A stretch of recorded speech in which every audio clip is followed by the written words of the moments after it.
Like, bro, you give somebody a 5-year, $100 million contract, right? What is it really? It's 5 years for 60. You're getting taxed. Do the math.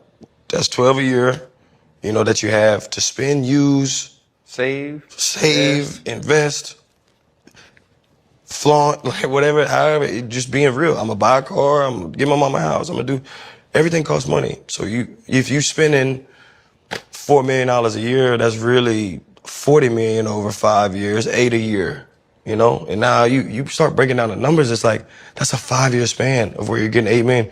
Can you make that last forever?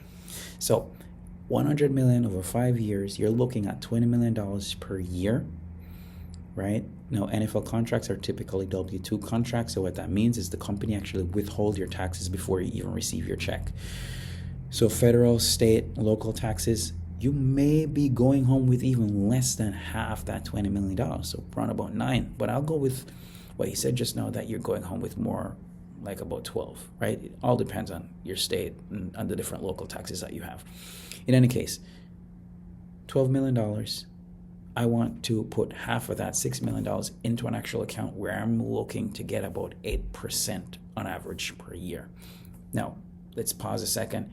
I can create passive income in several different ways. I like real estate, not necessarily so much just for the passive income, but more or less for the tax write-offs that I can get. There are a lot of benefits from rental properties from a tax perspective.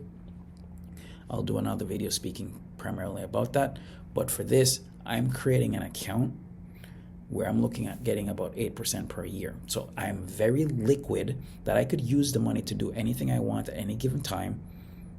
But primarily, my goal is to try to create an asset that will provide me with income without having to deal with renters. So at year 5, with the 8% rate of return over the course of the next 5 years, I'd have about $44 million in the account.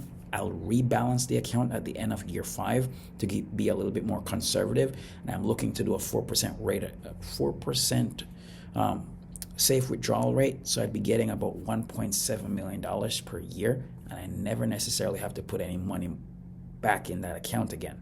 So I'm going to be getting around about 1.7. And the reality is, if something should happen to me at any given time, I'm still leaving my family with about $44 million. And they'll get a step up in cost basis, so they more than likely will never pay any taxes on that money received.